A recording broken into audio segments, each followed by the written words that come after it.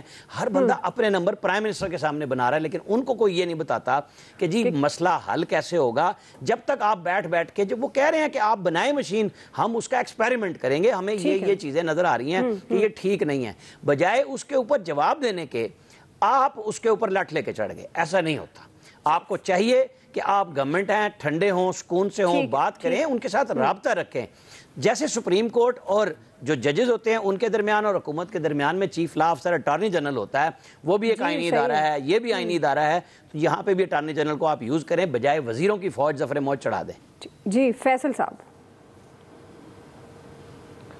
دیکھیں یہ کل جو پرسوں صدر مملکت صاحب نے خطاب کیا تھا پارلیمان سے, اس میں کیا بات کہی تھی؟ صدر صاحب نے کہا تھا کہ پوری دنیا جو ہے وہ عمران خان صاحب کی جو ہے وہ مرید بن جائے. اچھا, مرید جو ہے وہ پارلیمانی لفظ ہے. بنیادی طور پہ وہ کہنا چاہ رہے تھے کہ پوری دنیا جو ہے وہ عمران خان صاحب کی جو ہے وہ غلام بن جائے اور مزارے بن جائے. یہ غلام اور جو مزارے ہوتے ہیں نا, ان کو سوچنے کا حق نہیں ہوتا, یہ رپورٹ کی طرح ہوتے ہیں. یہ حکمران بھی سارے اداروں کو جو ہے نا یہ اپنا غلام اور مزاری بنا کے جو ہے وہ رکھنا چاہتے ہیں. صرف تحریک انصاف کا ایشو نہیں ہے, جو بھی پارٹی طاقت میں ہو وہ اپنے سامنے جو ہے وہ نہ سننے کی عادی نہیں ہوتی. اس کے سامنے جو بھی انسان ہے, چاہے کسی آئینی عہدے پر ہے, کسی سرکاری عہدے پر ہے, کسی انتظامی عہدے پر ہے, اس کو وہ غلام کی شکل میں جو ہے وہ چاہیے. تو ان کو بھی الیکشن کمیشن جو ہے غلام کی شکل میں چاہیے. سوچنے سمجھنے والا جو ہے ان کو نہ افسر چاہیے, نہ ان کو جو ہے اپنی ریٹ امپوز کرنے والا. ان کو ادارے بھی غلام چاہیے, ان کو انسان بھی غلام چاہیے, ان کو افسران بھی غلام چاہیے, ان کو 22 کروڑ لوگ بھی غلام چاہیے, ان کو میڈیا بھی غلام چاہیے. یہی میڈیا جس نے عمران خان صاحب کو یہاں تک پہنچایا, اب اسی میڈیا کو جو ہے وہ اپنا غلام کے طور پہ جو ہے وہ دیکھنا چاہتے ہیں. یہ پاکستان میں ہر اشرافیہ کی ایک مینٹلٹی ہے. موجودہ حکمران بھی جو ہے اس روش میں, سابقہ حکمران بھی اسی روش میں تھے. ہمارے ملک کا جو ہے وہ کلچر ہی جو ہے بن چکا ہے. کوئی بھی آدمی جو ہے, جمہوریت کے دعوے تو سب لوگ کرتے ہیں, لیکن وہ بحیثیت ایک ڈکٹیٹر مینٹلٹی جو ہے تو وہ اس سے جو ہے کوئی باہر نکلنے کو تیار نہیں ہے. تو جہاں کوئی بولے گا اسی طرح الزامات لگائیں گے. یہی مسلم لیگ کل تک الیکشن کمیشن پہ لگاتی تھی, یہی پیپلز پارٹی کل تک 2013 کے الیکشن کو تو آصف داری صاحب نے DRO کا الیکشن ہی کہا تھا. تو ساری جماعتیں اپنے جہاں ان کی مرضی کے خلاف کوئی بات ہو جائے تو اس کو سننے کی وہ روادار نہیں ہے. تو صدر مملکت صاحب نے جو بات کی تھی نا, وہ بیسیکلی پاکستانی اداروں کو, ان کا اور سب لوگوں, ہر انسان کو پیغام تھا 22 کروڑ لوگوں کو کہ عمران خان صاحب کے جو ہے نا غلام بن جاؤ, ان کے مرید جی مزارے بن جاؤ، نہ نہیں کرنی آپ نے. ویسے بھی ہم لوگ غلام و مزارے ہی ہیں، واقعی سے ہماری اوقات کیا ہے؟ الیاس صاحب دیکھیں گورنمنٹ نے واقعی یہ جو بات کی جا رہی نہ سننے کی عادی نہیں ہے. انہوں نے الیکشن کمیشن کے لیے اپنی رپورٹ دی ہے، رپورٹ میں انہوں نے اپنے خدشات کا اظہار کیا. گورنمنٹ کو چاہیے اس کو پورا کریں، اس کو لاجک کے تحت لے کے آئیں، بتائیں کہ جی اس طرح دھاندلی نہیں ہوگا، صاف و شفاف طریقہ ہوگا. اس لیے کہا جاتا ہے کہ ان کو بیٹھیں، اپوزیشن کو اس کی ڈیمونسٹریشن دیں. اس کے بعد دیکھیں کہ کیا مسائل آتے ہیں، کس طرح بیچ میں ہیک ہو سکتا ہے، نہیں ہو سکتا. یہ تمام چیزیں بتائیں، بجائے کہ بیان بازی کرنے سے. اس طرح تو جنگ جو شروع ہو گئی ہے، جنگ یہ ختم نہیں ہوگی. روز بیان دیں گے، ادھر سے بیان دیتے رہیں گے. آئینی ادارہ ہے، اس کا تقدس کو پامال نہیں کرنا چاہیے، اس کو دیکھنا چاہیے. کیونکہ اب دیکھیں اپوزیشن جماعتیں بھی اب ان کی حمایت کر رہی ہیں الیکشن کمیشن کی، جو کہ ان پر تنقید کرتے تھے. اب دیکھ لیں، اب ڈسکا الیکشن میں کی جا رہی تھی، اس کے بعد جو رپورٹ آئی، اس کے بعد جو صورتحال بنی، اس کے بعد یہ جنگ شروع ہو گیا. اب گورنمنٹ شروع ہو گئی ہے کہ جی ہمارے ساتھ یہ بات یہ غلط کر رہے ہیں. تو اس طرح غلط کرنے گورنمنٹ کو چاہیے اپنا دکھانا چاہیے، لاجک سامنے لے کے آنی چاہیے کہ یہ ضروری ہے. اس سے صاف و شفاف الیکشن ہوں گے. جو دھاندلی کا الزام ہر حکومت میں جب نہیں بنتی حکومت الیکشن کے بعد، تو اس پر ایک شروع ہو جاتا تماشا کہ جی دھاندلی ہوئی، ووٹ چوری ہو گئی، یہ ہو گیا، تو مینڈیٹ چوری ہوا. تو یہ باتیں جو ہیں ان کو ختم کرنے کے لیے یہ جو EVM لے کے آ رہے ہیں، تو اس کے ذریعے یہ ختم ہوگا. تو اس کے لیے باقاعدہ ان کو چاہیے کہ لاجک کے ساتھ ان کو بیٹھ کر ڈیمونسٹریشن کریں اور دکھائیں. اگر الیکشن کمیشن کہہ رہا ہے، ظاہر ہے اس ادارے نے کل جواب دینا ہے لوگوں کے سامنے کہ الیکشن کمیشن نے دھاندلی کروا دی یا اس طرح کر دی، بات کر دی. تو اس نے اپنے آپ میں تو کلیئر کرانا ہے. تو اس کو کلیئر کرنے کے لیے گورنمنٹ کو چاہیے کہ اپنے ساری لاجک دکھائیں. ابھی تو ٹائم پڑا 2 سال. تو اس عرصہ میں گورنمنٹ کو ان کو چاہیے کہ تمام خدشات دور کریں تاکہ جواب دیں، بجائے کہ بیان بازی کرنے سے. اس طرح تو مسئلے خراب ہوں گے اور بڑھتے جائیں گے، اور اتنے کریں گے پھر دیکھیں. اب وہ کہتے ہیں نوٹسز سے کچھ نہیں ہوگا. ظاہر ہے ان کو پتہ ہے کہ کچھ نہیں ہوگا، اس طرح ہی چلتا رہے گا. صحیح ہے جی، اس طرح تو چل گیا، لیکن ظاہر ہے اداروں کو مضبوط ہونا چاہیے اور یہ گورنمنٹ کا کام ہوتا ہے، اور اپوزیشن بھی اس میں حصہ دار ہوتی ہے. ادارے جتنے مضبوط ہوں گے ظاہر ہے وہ پاکستان کے مفاد کے لیے بہتر ہوتا ہے. وہاں پر ورکنگ ریلیشن شپ جو ہوتی ہے وہ بہت زیادہ اچھی اور پازیٹیو نظر آتی ہے. رائے آپ جان چکے ہیں ایکسپرٹس کی. بریک لے رہے ہیں، بریک سے واپس آئیں گے. ہمارا دوسرا سوال ہے، جمہوریت کا عالمی دن، بلدیاتی انتخابات کے بغیر جمہوریت کا مستقبل کیا؟ رائے لیتے ہیں بریک کے بعد.